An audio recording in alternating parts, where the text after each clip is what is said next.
So ಇದು ಬಂದು 7 HP tiller, 7 HP ಬರುತ್ತೆ, 9 HP ಬರುತ್ತೆ. ಇದು ಮೇನ್ ಆಗಿ ಉಪಯೋಗ ಆಗೋಂಥದ್ದು ಒಂದು ಬಾಳೆ ತೋಟಕ್ಕೆ, ನಮ್ಮ ರೇಷ್ಮೆ, ಅಡಿಕೆ, ಈ ಥರ ಮನುಷ್ಯ ಓಡಾಡೋ ದಾರಿಯಲ್ಲಿ ಗರಿಕೆನೆ ಬೆಳೆಯಲ್ಲ ಅಂತ. ಆ ಥರ ನಾವು ಓಡಾಡ್ತಾ ಭೂಮಿ ಗಟ್ಟಿ ಆಗ್ಬಿಡುತ್ತೆ. ಇದು ಹೈ ಲೋ ಅಂತ ಗೇಜ್ ಕೊಡ್ತಾರೆ. ಯಾವುದೇ ಟಿಲ್ಲರ್ ತೊಗೊಂಡ್ರು ಅಷ್ಟೇ, ಬೈಕ್ ತೊಗೊಂಡಿರ್ತಾರೆ ಇದೇ ಥರ ಒಂದು ಗೇಜ್ ಇರುತ್ತೆ. ಯಾರೂ ಕೂಡ ತುಂಬ ತೇವ ಇದ್ದಾಗ ಟಿಲ್ಲರ್ ಕೆಲಸ ಮಾಡೋಕ್ಕೆ ಹೋಗ್ಬಾರ್ದು. ಈ ಟಿಲ್ಲರ್ಗೆ 3 ಗೇರ್ ಬರುತ್ತೆ. 3 ಅಂತಂದ್ರೆ ಯಾವ ಥರ ಅಂದರೆ ನೋಡಿ, ಫಸ್ಟ್ ಗೇರ್ ಇದು, ನ್ಯೂಟ್ರಲ್ಲು, ಸೆಕೆಂಡ್ ಗೇರು. ಚೌಕ ಆಫ್ ಮಾಡ್ಬಿಡ್ಬೇಕು. ನಾನು ಆಗಲೇ ಹೇಳಲಾಗಿದೆ ನೋಡಿ, ಇಲ್ಲಿ ಎಕ್ಸ್ಟೆಂಡ್ ರೈಸ್ಗಿದು.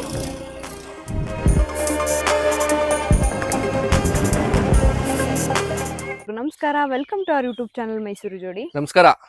ಏನ್ ಸಮಾಚಾರ? ಏನಿಲ್ಲ, ಮಾಮೂಲಿ ಇವತ್ತು ಇನ್ನೊಂದು ತೋಟದಲ್ಲಿ ಏನಾದ್ರು ಒಂದು ಮಾಡೋಣ ಅಂತ ಬಂದಿದ್ದು. ಅಂಡ್ ಇದಕ್ಕೆ ಬರೋದಕ್ಕೆ ಮೇನ್ ಇಂಟೆನ್ಷನ್, ನಾವು ಇನ್ಸ್ಟಾಗ್ರಾಮ್ ಅಲ್ಲಿ ಒಂದಷ್ಟು ಕ್ವಶನ್ಸ್ ಕೇಳ್ತಿರ್ತೀರಾ, ಕಮೆಂಟ್ಸ್ ಮಾಡ್ತಿರ್ತೀರಾ, DM ಮಾಡ್ತಿರ್ತೀರಾ. ಇವರು ಒಂದು ಟಿಲ್ಲರ್ದು ಒಂದು ವಿಡಿಯೋ ಹಾಕಿದ್ರು. ಆಲ್ಮೋಸ್ಟ್ ಅದು 1 ಮಿಲಿಯನ್ ತನಕ ರೀಚ್ ಆಯ್ತು ಇನ್ಸ್ಟಾಗ್ರಾಮ್ ಅಲ್ಲಿ. ತುಂಬಾ ಖುಷಿ ವಿಚಾರ. ಒಂದಷ್ಟು ಕಮೆಂಟ್ಸ್ ಬಂದಿತ್ತು, DMs ಬಂದಿತ್ತು ಆ ವಿಡಿಯೋ ಮೇಲೆ. ಎಷ್ಟು ಟಿಲ್ಲರ್ಗೆ ದುಡ್ಡು, ಎಲ್ಲಿ ತಗೊಂಡ್ರಿ, ಹೇಗೆ ವರ್ಕ್ ಆಗುತ್ತೆ, ನಾವೊಂದು ಸಣ್ಣ ರೈತ ತಗೋಬಹುದು ಅಂತ ತುಂಬಾ ಕಮೆಂಟ್ಸ್ ಬಂದಿತ್ತು. ಅವರೆಲ್ಲರಿಗೂ ನಾನು ಇನ್ಸ್ಟಾಗ್ರಾಮ್ ಅಲ್ಲಿ ಉತ್ತರ ಕೊಡೋದಕ್ಕಾಗಲ್ಲ. ಅದಕ್ಕೆ ನನಗೆ ತಿಳಿದಿರೋ ಮಟ್ಟಿಗೆ ಯೂಟ್ಯೂಬ್ ಅಲ್ಲಿ ಒಂದು ಮಾಹಿತಿ ಕೊಡುವಂತ ಪ್ರಯತ್ನ. ಏನಂತೀರಾ? ಹೌದು, ಟಿಲ್ಲರ್ ಬಗ್ಗೆ ಸ್ವಲ್ಪ ಇನ್ಫಾರ್ಮೇಶನ್ ಕೊಡಿ, ಎಲ್ಲಿ ತಗೊಂಡಿದ್ದು ಏನು ಅಂತ ಸುಮಾರು ಜನ ಕ್ವಶನ್ಸ್ ಕೇಳ್ತಾ ಇರ್ತಾರೆ. ಸೊ ಹೌದು, ನಾನು ಯಾವಾಗಲೇ ಇನ್ಸ್ಟಾಗ್ರಾಮ್ ಅಲ್ಲಿ ಒಂದು ರೀಲ್ ಪೋಸ್ಟ್ ಮಾಡಿದಾಗ ಟಿಲ್ಲರ್ ಜೊತೆ ಸುಮಾರು ಜನ DM ಮಾಡ್ತಿದ್ರಿ, ಕಮೆಂಟ್ ಮಾಡ್ತಿದ್ರಿ, ಎಲ್ಲಿ ತಗೊಂಡಿದ್ದು, ಇದ್ರ ಬಗ್ಗೆ ಸ್ವಲ್ಪ ಮಾಹಿತಿ ಕೊಡಿ ಅಂತ. ಇದಕ್ಕಿಂತ ಮುಂಚೆ ಯೂಟ್ಯೂಬ್ ಅಲ್ಲಿ ಒಂದು ವಿಡಿಯೋ ಮಾಡಿದ್ದೀನಿ, ಸಣ್ಣ ವಿಡಿಯೋ ಅದು. ಇದರಲ್ಲಿ ಸ್ವಲ್ಪ ಡೀಟೇಲ್ಡ್ ಇನ್ಫಾರ್ಮೇಶನ್ ಕೊಡೋಣ ಅಂತ. ಸೊ ಇದು ಬಂದು 7 HP ಟಿಲ್ಲರು, 7 HP ಬರುತ್ತೆ, 9 HP ಬರುತ್ತೆ. ಸೊ ನಮ್ಮ ಈಗ ಏನಿದೆ, ನಂದು 1.5 ಎಕರೆ ನಂದು ರೇಷ್ಮೆ ತೋಟ ಉಳುಮೆ ಮಾಡ್ಕೊಳ್ಳೋದಕ್ಕೆ, ಇದನ್ನ ಕ್ಲೀನ್ ಆಗಿ ಇಟ್ಕೊಳ್ಳೋದಕ್ಕೆ ನನಗೆ 7 HP ಸಾಕು ಅಂತ ಅನಿಸ್ತು. ಅಂಡ್ ಮೈಲೇಜ್ ಚೆನ್ನಾಗಿ ಕೊಡುತ್ತೆ, ಹೆವಿ ಇರಲ್ಲ, ಕೆಲಸ ಮಾಡೋಕ್ಕೂ ಈಸಿ ಆಗುತ್ತೆ. ಇದು ನಾನು ತಗೊಂಡಿದ್ದು ಮೈಸೂರಲ್ಲಿ, ರಮಾವಿಲಾಸ್ ರೋಡಲ್ಲಿ. ಸಬ್ಸಿಡಿ ಮೇಲೆ ತಗೊಂಡಿದ್ದು. ಅವ್ರು ನನಗೆ ಹೇಳಿದ್ದು ಇದಕ್ಕೆ ಒಂದು ಅರೌಂಡ್ 70,000 ಆಗುತ್ತೆ, ಸಬ್ಸಿಡಿ ನನಗೆ 41,000 ಸಿಕ್ತು. ಚೆನ್ನಾಗಿ ಕೆಲಸ ಮಾಡ್ತಾ ಇದೆ. ಇದು ಬ್ರ್ಯಾಂಡ್ ಬಂದು ಅನ್ನದಾತ ಅಂತ. ಸ್ವಲ್ಪ ನಾನೀಗ ಮಳೆ ಇಲ್ಲದ್ರಿಂದ ಬರೀ ಧೂಳಲ್ಲಿ ಹೊಡಿತಿರೋದ್ರಿಂದ ಇಲ್ಲೆಲ್ಲ ಮುಚ್ಚೋಗಿದೆ. ಅನ್ನದಾತ 7 HP ಅಂತ ಇದೆ ನೋಡಿ, ಇದು ತಗೊಂಡಿದ್ದು ನಾನು. ಬ್ಲೇಡ್ ಇದೆಯಲ್ಲ ಇದು, ಅದು ಎಕ್ಸ್ಟ್ರಾ ತಗೋಬೇಕಾ ಅಥವಾ ಅವರೇ ಕೊಡ್ತಾರಾ? ಇಲ್ಲ, ಅವರೇ ಕೊಡ್ತಾರೆ. ಸೊ ಏನಾಗುತ್ತೆ ಅಂತಂದ್ರೆ, ಇದಕ್ಕಿಂತ ಚಿಕ್ಕ ಬ್ಲೇಡ್ ಕೊಟ್ಟಿದ್ರು ಅವರು, ಇಲ್ಲಿ ನೋಡ್ಬೋದು. ಇದಕ್ಕಿಂತ ಸ್ವಲ್ಪ ಸಣ್ಣ ಬ್ಲೇಡ್ ಇರುತ್ತೆ. ನಾನು ಇವಾಗ ಹೊಸದಾಗಿ ಹಾಕೊಂಡಿರೋದು, ಅಂದ್ರೆ ಒಂದ್ಸರಿ ಅಷ್ಟೇ ಚೇಂಜ್ ಮಾಡಿರೋದು ನಾನು. ಏನಾಗುತ್ತೆ, ನಂದು ಒಂದು ಅರ್ಧ ಎಕರೆ ಭೂಮಿ ಸ್ವಲ್ಪ ಕಲ್ಲಿದೆ, ಇನ್ ಮಿಕ್ಕಿದ್ದೆಲ್ಲ ಬರೀ ಮಣ್ಣು, ಕಲ್ಲಷ್ಟು ಇಲ್ದೇ ಇರೋದ್ರಿಂದ ಬ್ಲೇಡ್ ಬೇಗ ಸವಿಯಲ್ಲ. ಇದು ನಾನು ಹುಣಸೂರಲ್ಲಿ ತಂದಿದ್ದು ಬ್ಲೇಡ್. ಮೈಸೂರಲ್ಲಿ ಏನ್ ರೇಟ್ ಇದೆ ಗೊತ್ತಿಲ್ಲ, ಬಟ್ ನಮ್ಮ ಅಪ್ಪ ಹುಣಸೂರ್ಗೆ ಹೋಗಿದ್ರು, ಬ್ಲೇಡ್ ಸೌದೋಗಿತ್ತಲ್ಲ, ಅವ್ರ ಫ್ರೆಂಡ್ ಜೊತೆ ಏನೋ ಕೆಲ್ಸಕ್ಕೆ ಹೋಗಿದ್ದಾಗ ಅಲ್ಲೆಲ್ಲ ಸಿಕ್ತಿದೆ ಅಂತ ಅಂದ್ಬಿಟ್ಟು ಒಂದು ಬ್ಲೇಡ್ಗೆ 100 ರೂಪಾಯಿ ನಂಗೆ ತಂದ್ರು. ಈ ಕಡೆ 12 ಬ್ಲೇಡ್ ಇರುತ್ತೆ, ಆ ಕಡೆ 12 ಬ್ಲೇಡ್ ಇರುತ್ತೆ. ಸೊ ಒಂದು ಬ್ಲೇಡ್ಗೆ 100 ರೂಪಾಯಿನ 2,400 ರೂಪಾಯಿ ಆಯ್ತು. ಸೊ ಇದು ಆಮೇಲೆ ಇನ್ನೊಂದು ಇದ್ರ ಮೇನ್ ಅಡ್ವಾಂಟೇಜ್ ಏನಂತಂದ್ರೆ, ಇಲ್ಲಿ ತೋರಿಸ್ತೀನಿ. ಇಲ್ಲಿ ನೋಡಿ, ಇಲ್ಲಿ ಹತ್ರ ಬೈಲಿ ತಂದು ಇದೆಲ್ಲ ಉಟ್ಕೊಂಡಿದೆ. ಈಗ ಎಲ್ಲ ಕುಯ್ದಾಕ್ಬೇಕು ನಾನು. ಇಲ್ಲಿ ನೋಡಿದ್ರೆ ಒಂದು ನಿಮಿಷ, ಇದು ಅಟ್ಯಾಚ್ಮೆಂಟ್ ಇದೆಯಲ್ಲ, ಇದನ್ನ ತೆಗಿಬೋದು ನಾವು. ಇದನ್ನ ತೆಗೆದ್ರೆ ನನಗೆ ಉಳ್ಕೊಳ್ಳೋದೆ 8 ಬ್ಲೇಡ್ ಉಳ್ಕೊಳ್ಳುತ್ತೆ. ಆ 8 ಬ್ಲೇಡಲ್ಲಿ ಈಗ ಫಾರ್ ಎಕ್ಸಾಂಪಲ್ ನನಗೆ 3 ಅಡಿ ಸಾಲು ತಗೊಳುತ್ತೆ. ಇದು 3 ಅಡಿ ಸಾಲು ಬೇಡ, ನನಗೆ 2 ಅಡಿ ಸಾಲಲ್ಲಿ ಹೊಡಿಬೇಕು ಅಂತಂದಾಗ ಇದೊಂದು ಅಟ್ಯಾಚ್ಮೆಂಟು, ಆ ಕಡೆ ಒಂದು ಅಟ್ಯಾಚ್ಮೆಂಟ್ ತೆಗೆದ್ಬಿಟ್ರೆ 2 ಅಡಿಲಿ ಆರಾಮಾಗಿ ಹೋಗುತ್ತಿದ್ದು. ಅಂದ್ರೆ ಸಣ್ಣದೀಗ ಫಾರ್ ಎಕ್ಸಾಂಪಲ್ ಟಿಲ್ಲರ್ 2 ಅಡಿ ಬರುತ್ತಿದ್ದು, 2 ಅಡಿ ಬಂದಾಗ ಒಂದು 3 ಅಡಿ ಸಾಲಿನ ಬೆಳೆ ಹಾಕಿದಿರ ಅಂತಂದಾಗ ಆ ಕಡೆ ಸ್ವಲ್ಪ ಉಳ್ಕೊಳುತ್ತೆ, ಈ ಕಡೆ ಸ್ವಲ್ಪ ಉಳ್ಕೊಳ್ಳುತ್ತೆ, ಮಧ್ಯದಲ್ಲಿ ಟಿಲ್ಲರ್ ಹೋಗುತ್ತೆ. ಸೊ ಆ ಥರ ಯೂಸ್ ಮಾಡ್ಬೋದು. ಇದು ಮೇನ್ ಆಗಿ ಉಪಯೋಗ ಆಗೋಂಥದ್ದು ಒಂದು ಬಾಳೆ ತೋಟಕ್ಕೆ, ನಮ್ಮ ರೇಷ್ಮೆ, ಅಡಿಕೆ, ಈ ತರ. ಬಟ್ ನಾನ್ ಸಜೆಸ್ಟ್ ಮಾಡೋದು ಅಡಿಕೆ ತೋಟ ತುಂಬಾ ಉಳುಮೆ ಮಾಡಬಾರ್ದು, ಅದು ನನ್ನ ಸಜೆಷನ್. ಸೊ ಅದಕ್ಕೆ ಯೂಸ್ ಆಗುತ್ತೆ. ಬೇರೆ ತರಕಾರಿ ಬೆಳೆಯೋದಕ್ಕೆ ಏನ್ ಯೂಸ್ ಮಾಡ್ಬೇಕು ಅಂದ್ರೆ ಟಿಲ್ಲರ್ಗಳನ್ನ ಯೂಸ್ ಮಾಡ್ಬೋದು. ಇವಾಗ ನಾನು ಒಂದೆರಡು ಕೃಷಿ ಮೇಳದಲ್ಲಿ ನಾನು ಹೋಗೋದಕ್ಕಾಗ್ಲಿಲ್ಲ, ಬೇರೆ ಕೆಲಸಗಳಿಂದ. ನೆಕ್ಸ್ಟ್ ಇಯರ್ ಪಕ್ಕ ಹೋಗ್ತೀವಿ, ಅಂದ್ರೆ ಇಬ್ರು ಹೋಗೋದಕ್ಕಾಗ್ಲಿಲ್ಲ. 1 ಅಡಿ ಸಾಲಲ್ಲೂ ಕೂಡ ಟಿಲ್ಲರ್ ಮುಖಾಂತರ ಉಳುಮೆ ಮಾಡೋಂತಹ ಮಿಷಿನ್ಗಳು, ಎಕ್ವಿಪ್ಮೆಂಟ್ಸ್ ಬಂದಿದೆ. ಅದನ್ನ ಎಲ್ಲರೂ ತಗೋಬೇಕು. ನಾನೇನ್ ಹೇಳ್ತೀನಿ ಅಂತಂದ್ರೆ, ನಾನು ಅಬ್ಸರ್ವ್ ಮಾಡಿದಾಗ ನಮ್ಮ ಕರ್ನಾಟಕ ಅಂತ ತಗೊಂಡ್ರು ಕೂಡ ತರಕಾರಿ ಬೆಳೆಗಾರರು ಜಾಸ್ತಿ ಇದ್ದಾರೆ. ಅಂದ್ರೆ ತರಕಾರಿ ಬೆಳೆಗಾರರು ಇದ್ದಾರೆ, ಹೂವಿನ ಬೆಳೆಗಾರರು ಇದ್ದಾರೆ. ಅಡಿಕೆ, ರೇಷ್ಮೆ ಸ್ವಲ್ಪ ಕಡಿಮೆ, ಬಟ್ ಮೇಜರ್ ತರಕಾರಿ ಬೆಳಿತಾರೆ. ತರಕಾರಿ ಬೆಳಿಬೇಕಾದ್ರೆ ನಾವೇನ್ ಮಾಡ್ಬೇಕು, ಈ ತರ ಮಾಡರ್ನ್ ಇಕ್ವಿಪ್ಮೆಂಟ್ಸ್ ಯೂಸ್ ಮಾಡಿದಾಗ ಕೆಲ್ಸಗಳು ಸುಲಭ ಆಗುತ್ತೆ, ಖರ್ಚು ಕಡಿಮೆ ಆಗುತ್ತೆ. ಸೊ ಕೆಲವರು ಏನೋ ಹೇಳ್ಬೋದು ಅದು ಇದು ಅನ್ಕೊಂಡು, ಬಟ್ ನಮ್ಮ ಹಳ್ಳಿಗಾಡಲ್ಲಿ ಇವತ್ತಿನ ಮಟ್ಟಿಗೆ ನಮ್ಮ ಏನು ನಾಡು ದನಗಳು ಅಂತ ಕರಿತೀವಿ, ದೇಸಿ ಎತ್ತುಗಳು ಸಾಕಾಣಿಕೆ ಕಡಿಮೆ ಆಗ್ತಾ ಇದೆ. ಅದು ಮೇಜರ್ ಪ್ರಾಬ್ಲಮ್ ಆಗ್ತಿದೆ. ಸೊ ಎಲ್ಲ ಮಾಡರ್ನ್ ಇಕ್ವಿಪ್ಮೆಂಟ್ಸ್ ಯೂಸ್ ಮಾಡಿ. ಉಳುಮೆ ಮಾಡೋ ಮೇನ್ ಉದ್ದೇಶ ಏನು? Good question. ಏನಂದ್ರೆ, ಇದು ಎಲ್ಲರಿಗೂ ತುಂಬಾ ಗೊತ್ತಿರುತ್ತೆ, ಅಂದ್ರೆ ಒಂದು ಮಾತು ಹೇಳ್ತೀನಿ ಅಷ್ಟೇ. ಈಗ ನಾನು ಇಲ್ಲಿ ಉಳುಮೆ ಮಾಡಲ್ಲ ಅಂತ ಅನ್ಕೋ, ನಾವಿಲ್ಲಿ ಓಡಾಡ್ತಿರ್ತೀವಿ, ಆಯ್ತಾ. ಒಂದು ಹಾಡಲ್ಲಿ ಒಂದು ಸಾಲಿದೆ, ರಾಮಾಚಾರ್ಯ ಹಾಡಲ್ಲಿ, ಮನುಷ್ಯ ಓಡಾಡೋ ದಾರಿಯಲ್ಲಿ ಗರಿಕೆನೆ ಬೆಳೆಯಲ್ಲ ಅಂತ. ಆ ತರ ನಾವು ಓಡಾಡ್ತಾ ಭೂಮಿ ಗಟ್ಟಿ ಆಗ್ಬಿಡುತ್ತೆ. ಈಗ ಇದು ಗಿಡ ಇದೆ ಅಂತಂದ್ಮೇಲೆ ಒಳಗಡೆ ಬೇರಿದೆ, ಬೇರ್ಗೂ ಆಹಾರ ಬೇಕು. ಸೊ ನಾವೇನ್ ಮಾಡ್ತೀವಿ ಇಲ್ಲಿ, ನಾನು ನೋಡಿ ಈಗ ಈ ಮುಟ್ಟು ನನಗೆ ಎಷ್ಟು ಮಣ್ಣು ಹಿಂಗೆ ಬರ್ತಿದೆ. ಸೊ ನಾವು ಉಳುಮೆ ಮಾಡಿಲ್ಲ ಅಂದ್ರೆ ಈ ಸಡ್ಲಿಕ್ಕೆ ಮಾಡೋಕ್ಕಾಗಲ್ಲ ಮಣ್ಣನ್ನ. ಏನಾಗುತ್ತೆ ಅಂದ್ರೆ ನೀರು ಕೊಡ್ತೀನಿ ಅಂತ ಅನ್ಕೋ, ನೀರು ಬೇಗ ಕೆಳಗಡೆ ಇಳಿಯಲ್ಲ, ಮತ್ತೆ ನಾವು ಗೊಬ್ಬರ ಕೊಟ್ಟಿದ್ದು ಬೇರೆ ತನಕ ತಲುಪಲ್ಲ. ಈಗ ಬೇರೆ ತುಂಬಾ ಆಳಕ್ಕೆ ಹೋಗಿರುತ್ತೆ, ನಾನು ಭೂಮಿ ಸಡ್ಲ ಮಾಡಿದ್ರೆ ತಾನೇ ನೀರು ಒಳಗಡೆ ಹೋಗೋದು. ಒಳಗಡೆ ಹೋಗ್ಲಿಲ್ಲ ಅಂದ್ರೆ ಏನಾಗುತ್ತೆ, ನಾವು ಇಲ್ಲಿ ಸ್ವಲ್ಪ ಓಡಾಡ್ತಿರ್ತೀವಿ, ಸೊಪ್ಪು ಕಟ್ ಮಾಡಕ್ ಬರ್ತೀವಿ, ಆ ಕುರಿಗಳು ಬಿಟ್ಟಿರ್ತೀವಿ, ತುಂಬಾ ಮೇವಿತ್ತ ವೇಸ್ಟ್ ಮಾಡಬಾರ್ದು ಅನ್ನೋ ಸಂಕಟಕ್ಕೆ ಹಸುಗಳು ಬಿಟ್ಟಿರ್ತೀವಿ. ಅದೆಲ್ಲ ಓಡಾಡಿ ಓಡಾಡಿ ಭೂಮಿ ಬಿಗಿಯಾದಾಗ ನಾವು ಏನೇನು ನೀರು ಕೊಡ್ತೀವಿ, ಏನು ಗೊಬ್ಬರ ಕೊಡ್ತೀವಿ ಅದು ಬೇರ್ಗೆ ತಲುಪಲ್ಲ. ನಾವು ಇಲ್ಲಿಗೆ ನೀರು ಕೊಟ್ಟರು ಗೊಬ್ಬರ ಕೊಟ್ಟರು ವೇಸ್ಟ್, ಬೇರೆ ತಲುಪಬೇಕು ಮೇನ್ ಆಗಿ. ಅದು ಉಳುಮೆ ಮಾಡೋ ಉದ್ದೇಶ. ಇನ್ನೊಂದೇನಾಗುತ್ತೆ ಅಂತಂದ್ರೆ, ನಾವ್ ಏನೇ ಒಂದು ಪೌಷ್ಟಿಕಾಂಶದ ಬರಬೇಕು ಗಿಡಗಳು ಅಂತ ಏನೇ ಕೊಟ್ಟರು ಕೂಡ ಕೆಳಗಡೆ ಸತ್ಯ ಬೆಳ್ಕೊಂಡಾಗ ಅದು ಅದಕ್ಕೆ ತಲುಪಲ್ಲ. ಈಗ ಏನಾಗುತ್ತೆ, ಒಂದು ಮನೇಲಿ ಇಬ್ರು ಮಕ್ಳು ಇರ್ತಾರೆ ಅಂತ ಅನ್ಕೋ, ಅವ್ರು ಒಂದು ಆಪಲ್ನ 2 ಭಾಗ ಮಾಡ್ಕೊಟ್ರೆ ತಿಂತಾರೆ ಹೊಟ್ಟೆ ತುಂಬ. ಅದೇ 4 ಮಕ್ಳಿದ್ದಾಗ ಅಲ್ಲಿ ಒಂದು ಆಪಲ್ 4 ಭಾಗ ಆಗುತ್ತೆ, ಅಂದ್ರೆ ಒಬ್ರಿಗೆ ಹೊಟ್ಟೆ ತುಂಬಲ್ಲ. ಆ ತರ ಆಗ್ಬಿಡುತ್ತಿದ್ದು. ನನ್ ಗೊಬ್ಬರ ಹಾಕಿದ್ದು ಬೇರೆ ಗಿಡಗಳದಿಂದ ಅಡ್ವಾಂಟೇಜ್ ತಗೊಂತು ಅಂತಂದ್ರೆ ನಾನು ಈ ಗಿಡಗಳ ಕಥೆ ಏನು? ಸೊ ತೋಟ ನೀಟಾಗಿರುತ್ತೆ. ಅಂಡ್ ಇದೆಲ್ಲ ಮುಖ್ಯ ಉದ್ದೇಶ. ಮತ್ತೆ ನಮ್ಗೆ ಈ ತರ ನೋಡು, ನನ್ನ ಭೂಮಿ ಇದು ಇದ್ದಾಗ ಯಾವುದೇ ತರದ್ದು ಹಾವು ಚೇಳು, ನಮ್ಮ ಕಡೆ ಈ ಸಾವ್ರಕಲ್ಲನ್ನು ಜಾಸ್ತಿ ಬರುತ್ತೆ. ನಮ್ಮ ಕಡೆ ಇಲ್ಲಿ ಸಾವ್ರಕಲ್ ಅಂದ್ರೆ ಸುಮಾರು ಜನ ಗೊತ್ತಿರುತ್ತೆ ನಮ್ಮ ಹಳ್ಳಿ ಕಡೆ, ಅದು ತುಂಬಾ ಜಾಸ್ತಿ ಇದೆ ನಮ್ಗೆ ಇಲ್ಲಿ. ಸೊ ಈ ತರ ಭೂಮಿ ನನಗೆ ಈ ತರ ಹಸ್ನಾಗಿದ್ದಾಗ ಒಳಗೆ ಏನಾದ್ರು ಗೊತ್ತಾಗುತ್ತೆ, ನಮ್ಗೆ ಹಾವುಗಳು ಅದೆಲ್ಲ ಬಂದಿಲ್ಲ, ವಾಸ ಮಾಡಲ್ಲ ಅವು. ಸೊ ಅದು ಮೇನ್ ಅಡ್ವಾಂಟೇಜ್. ಇದಕ್ಕೆ ಪೆಟ್ರೋಲ್ ಹಾಕ್ಬೇಕಾ ಡೀಸೆಲ್ ಹಾಕ್ಬೇಕಾ? ಪೆಟ್ರೋಲ್. ನಾನು ಕಂಡ ಮಟ್ಟಿಗೆ ಎಲ್ಲ ಪೆಟ್ರೋಲ್ ಹಾಕೋದು. ಇಲ್ಲಿ ಬೈಲಿ ಫುಲ್ ಗಟ್ಟಿ ಮಾಡ್ಬಿಟ್ಟಿರ್ತೀನಿ, ಸೊ ಅಲ್ಲಾಡುತ್ತಲ್ಲ ಚೆಲ್ಲಬಾರ್ದು ಅಂತ. ಇಲ್ಲಿ ನೋಡು, ಸೊ ಒಳಗಡೆ ನಮ್ಗೊಂದು ಫಿಲ್ಟರ್ ಇರುತ್ತೆ. ಮುಂದೆ ಬಾ. ಆ ಫಿಲ್ಟರ್ ಏನಿದೆ, ಆ ಫಿಲ್ಟರ್ ಸಣ್ಣ ಪಟ್ಟ ಧೂಳು ಕಡ್ಡಿ ಕಸ ಹೋಗ್ಬಾರ್ದು ಅಂತ ಅದು. ಇದು ನಮ್ಗೆ ಪೆಟ್ರೋಲ್ ಟ್ಯಾಂಕ್ ಆಗುತ್ತೆ ಇದು. ಒಂದು ನಿಮಿಷ. ಆಮೇಲೆ ಇದು ನಮ್ಗೆ ಏರ್ ಫಿಲ್ಟರು, ಇದು ಸೈಲೆನ್ಸರ್ ಇದು. ಅಂಡ್ ಇದಕ್ಕೆ ಆಯಿಲ್ ಹಾಕಬೇಕು ನಾವು. ಇಂಜಿನ್ ಆಯಿಲ್ ಬರುತ್ತೆ, ಗೇರ್ ಬಾಕ್ಸ್ ಆಯಿಲ್ ಬರುತ್ತೆ. ಅಂಡ್ ಏನಪ್ಪಾ ಅಂತಂದ್ರೆ ನಾವು ಅವಾಗ ಚೆಕ್ ಮಾಡ್ಕೋತಿರ್ಬೇಕು ಆಯಿಲ್. ಈಗ ನಾವು ಬೈಕ್ ಓಡಿಸ್ಬೇಕಾದ್ರೂ ಕೂಡ ಮೈಲೇಜ್ ಡ್ರಾಪ್ ಆಗ್ತಿದೆ, ಬೈಕ್ ತುಂಬಾ ಹೀಟ್ ಆಗ್ತಿದೆ, ಹೊಗೆ ಬರ್ತಿದೆ ಅಂತಂದ್ರೆ ಇಂಜಿನ್ ಸಮಸ್ಯೆ ಆಗಿದೆ ಅಂತ. ಇದೆಲ್ಲ ನಾವು ಇನ್ನೇನು ಮಾಡ್ಬೇಕಾಗಿಲ್ಲ. ಮೇನ್ ಆಗಿ ಒಳ್ಳೆ ಪೆಟ್ರೋಲ್ ಹಾಕ್ಬೇಕು. ಒಳ್ಳೆ ಪೆಟ್ರೋಲ್ ಇಸ್ ನಥಿಂಗ್ ಬಟ್, ಈಗ ನಮ್ಮ ಹಳ್ಳಿ ಕಡೆ ಬೇರೆ ಅಂಗಡಿಲಿ ಮಾರ್ತಾರೆ, ಕೆಲವೊಬ್ರು ಏನೋ ಮಿಕ್ಸ್ ಮಾಡ್ತಾರೆ ಅಂತೆಲ್ಲ ಮಾತಾಡ್ತಾರೆ. ಅಂದ್ರೆ ಸೀಮೆಣ್ಣೆ ಮಿಕ್ಸ್ ಮಾಡ್ತಾರೆ, ಇನ್ನೊಂದು ಮಾಡ್ತಾರೋ. ಬೆಟರ್ ಏನಂತಾನೆ ಒಂದು 5 ಲೀಟರ್ ತಂದು ಇಟ್ಕೊಂಡ್ಬಿಟ್ರೆ ಬಂಕ್ ಕಡೆ ಹೋದಾಗ ನಾವು ಮನೇಲಿ ಇಟ್ಕೊಂಡು ಉಪಯೋಗಿಸ್ಬೋದು. ಅಂಡ್ ಮನೇಲಿ ಸ್ವಲ್ಪ ಜೋಪಾನ ಇಟ್ಕೊಳ್ಳಿ. ಅಡಿಗೆನ ವಾಸ ಮಾಡೋಂಥ ಮನೆಗಳಲ್ಲಿ ಇಡಬೇಡಿ, ಬೆಂಕಿ ತಗೊಳ್ಳೋಂಥ ಮನೆ ಜಾಗಗಳಲ್ಲಿ. ಇದು ಇಂಜಿನ್ ಆಯಿಲ್ ಹಾಕಂತ ಜಾಗ. ನಾವು ಗೇಜ್ ಚೆಕ್ ಮಾಡ್ಕೊಬೇಕು ಅವಾಗ. ನೋಡಿಲಿ ಈ ತರ ಧೂಳು ಇರುತ್ತೆ, ಧೂಳು ಒರೆಸ್ಬಿಟ್ಟು ಬಿಫೋರ್ ದಟ್ ಮಟ್ಟ ಮಾಡ್ಕೋಬೇಕು ಟಿಲ್ಲರ್ನ. ಈ ತರ ಸ್ಟ್ಯಾಂಡ್ ಹಾಕ್ಬಿಟ್ಟು ನೋಡು, ನನಗೆ ಗೇಜ್ ಇದೆ ನೋಡಿಲಿ. ಇದು ಹೈ ಲೋ ಅಂತ ಗೇಜ್ ಕೊಡ್ತಾರೆ ಯಾವುದೇ ಟಿಲ್ಲರ್ ತಗೊಂಡ್ರು ಅಷ್ಟೇ. ಬೈಕ್ ತಗೊಂಡಿರ್ತಾರೆ ಇದೇ ತರ ಒಂದು ಗೇಜ್ ಇರುತ್ತೆ. ಇದಕ್ಕೆ ನಾ ಆಯಿಲ್ ನೋಡ್ಕೋಬೇಕು. ನೋಡಿ ಇಲ್ಲಿ ನಾನು ಬಗ್ ನೋಡಿಲ್ಲ, ನಂಗೆ ಆಯಿಲ್ ಕಾಣ್ತಿದೆ. ಸೊ ಅವಾಗ ಆಯಿಲ್ ಚೇಂಜ್ ಮಾಡ್ಕೊಬೇಕು. ಏನ್ ಹೇಳ್ತಾರೆ ಅಂದ್ರೆ, ಟಿಲ್ಲರ್ ನಾನೇನು ತಗೊಂಡೆ, ಆ ಶೋರೂಮ್ ಏನ್ ಹೇಳ್ತಾರೆ ಅಂತಂದ್ರೆ, ಒಂದು 30 ಅವರ್ಸ್ ಓಡಿಸೋದ್ಮೇಲೆ ಆಯಿಲ್ ಚೇಂಜ್ ಮಾಡ್ಕೊಳ್ಳಿ, 50 ಅವರ್ಸ್ಗೆ ಗೇರ್ ಬಾಕ್ಸ್ ಚೇಂಜ್ ಮಾಡಿ, 30 ಅವರ್ಸ್ಗೆ ಇಂಜಿನ್ ಚೇಂಜ್ ಮಾಡಿ ಅಂತ ಹೇಳ್ತಾರೆ. ಅದನ್ನ ಫಾಲೋ ಮಾಡ್ಕೋಬೇಕು. ನಮ್ಮ ರೈತರು ಏನ್ ಮಾಡ್ತಾರೆ, ಆಯಿಲ್ ಚೇಂಜ್ ಮಾಡೋದೆಲ್ಲ ದುಡ್ಡು ಖರ್ಚು ಗುರು, ಸುಮ್ನೆ ಏನಕ್ಕೆ ದುಡ್ಡು ಖರ್ಚು ಮಾಡ್ಬೇಕು ಅಂತ ಹಂಗೆ ಓಡಿಸ್ತಾರೆ. ಬಟ್ ನಾವು ಅಲ್ಲಿ ಉಳ್ಸಕ್ ಹೋದ್ರೆ ಪೆಟ್ರೋಲ್ ಜಾಸ್ತಿ ಕುಡಿಯುತ್ತೆ, ಇಂಜಿನ್ಗೆ ಎಫೆಕ್ಟ್ ಬೀಳುತ್ತೆ, ತುಂಬಾ ದಿನ ಇಟ್ಕೊಳಕ್ಕಾಗಲ್ಲ. ಅಂಡ್ ಇನ್ನೊಂದೇನ್ ಮಾಡ್ಬೋದು ಅಂತಂದ್ರೆ, ಟಿಲ್ಲರ್ ಉಳುಮೆ ಮಾಡಾದ್ಮೇಲೆ ನಿಲ್ಲಿಸ್ತೀವಲ್ಲ, ಸಡನ್ ಆಗಿ ಏನು ಮುಚ್ಚೋದಕ್ಕಾಗಲ್ಲ, ಬಿಕಾಸ್ ಸೈಲೆನ್ಸರ್ ಮತ್ತೆ ಇಂಜಿನ್ ಎಲ್ಲ ಹೀಟ್ ಆಗಿರುತ್ತೆ. 1 ಅವರ್ 2 ಅವರ್ ಆದ್ಮೇಲೆ ಮುಚ್ಚಿಬಿಡ್ಬೇಕು. ಏನಕ್ಕೆ ಅಂತಂದ್ರೆ ಬಿಸಿಲಲ್ಲಿ ತುಂಬಾ ಒಣಗಿಸ್ಬಾರ್ದು.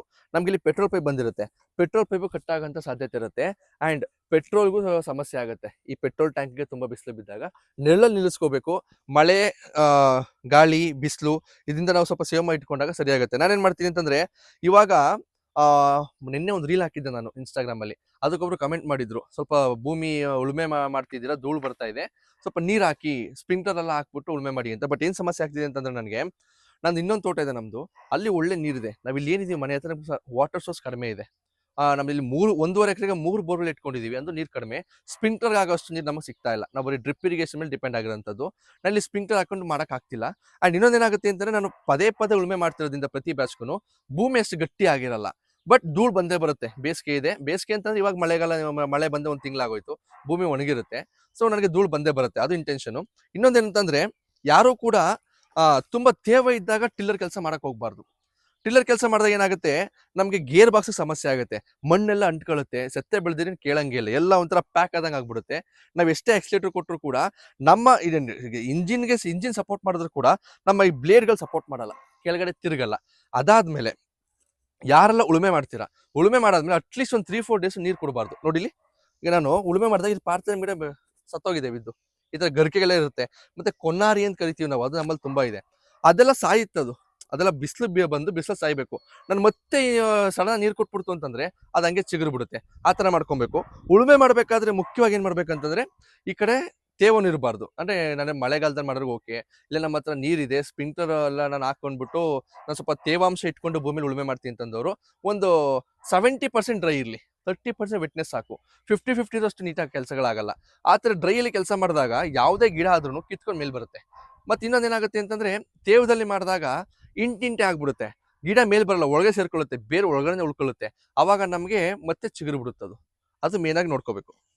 ನಾವು ಬೈಕ್ ಸ್ಟಾರ್ಟ್ ಮಾಡೋ ತರ ಸ್ಟಾರ್ಟ್ ಮಾಡ್ಬೋದಾ ಇದನ್ನ? ಇಲ್ಲ, ಆ ತರ ಮಾಡಕ್ಕಾಗಲ್ಲ. ಅದು ಆಪ್ಷನ್ ಇದೆ, ಸೆಲ್ಫ್ ಸ್ಟಾರ್ಟ್ ಅಂತ ಕರಿತೀವಿ.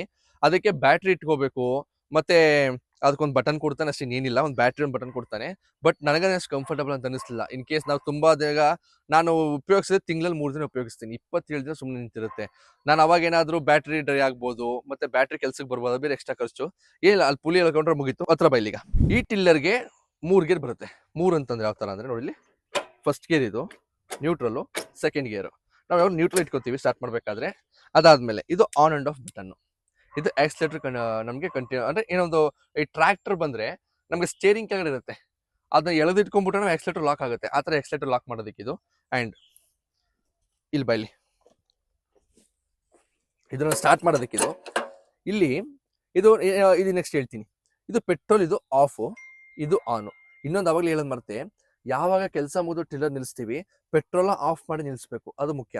ಇದು ಚೋಕ್. ಇದು ಚೋಕ್ ಯಾವಾಗ ಬಳಸಬೇಕು ಅಂತಂದ್ರೆ, ಈಗ ನನಗೆ ತಿರುಗಿಸ್ತೀನಿ ಸ್ಟೋಕು, ಗಾಡಿ ನಿಲ್ಸಿ ಒಂದು ತಿಂಗಳಾಗಿರುತ್ತೆ, ಚೋಕ್ ಎಳೆದು ಸ್ಟಾರ್ಟ್ ಮಾಡ್ಕೊಬೇಕು. ಚೋಕ್ ಎಲ್ಲ ಎಳೆದು ಸ್ಟಾರ್ಟ್ ಮಾಡ್ಕೊಂಡಾದ್ಮೇಲೆ ಆಫ್ ಮಾಡ್ಕೊಬೇಕು. ಚೋಕ್ ಆನ್ ಇಟ್ಕೊಂಡು ಉಳುಮೆ ಮಾಡೋದಕ್ಕಾಗಲ್ಲ, ಜರ್ಕ್ ಹೊಡೆಯುತ್ತೆ. ಅಂಡ್ ಪೆಟ್ರೋಲ್ ಆನ್ ಇಟ್ಕೋಬೇಕು. ಇಲ್ಲಿ ನೋಡಿ, ಇಲ್ಲಿ ಆಗ್ಲೇ ಹೇಳ್ದಂಗೆ ಹೇರ್ ಫಿಲ್ಟರ್ ಇದು.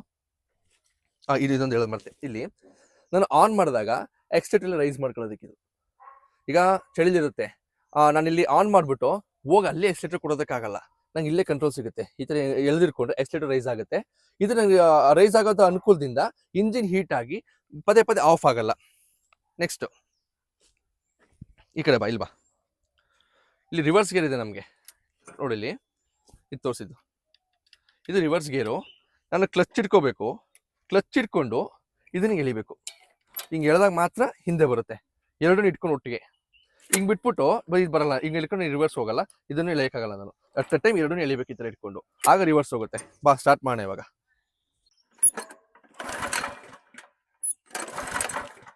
ನೋಡು ಸ್ಟಾರ್ಟ್ ಆಗ್ತಿಲ್ಲ, ಚೋಕ್ ಹೇಳ್ಕೊತೀನಿ ಈ ಥರ. ನಾನೀಗ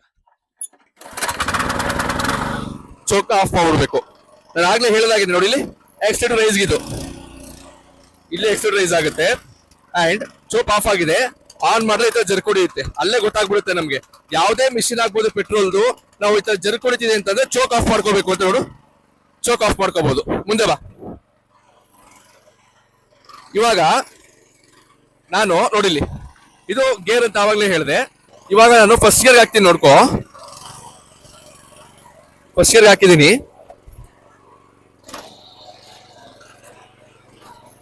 ಇದು ಸಿಕ್ಕಾಪಟ್ಟೆ ಸ್ಲೋ ಆಗ್ತು.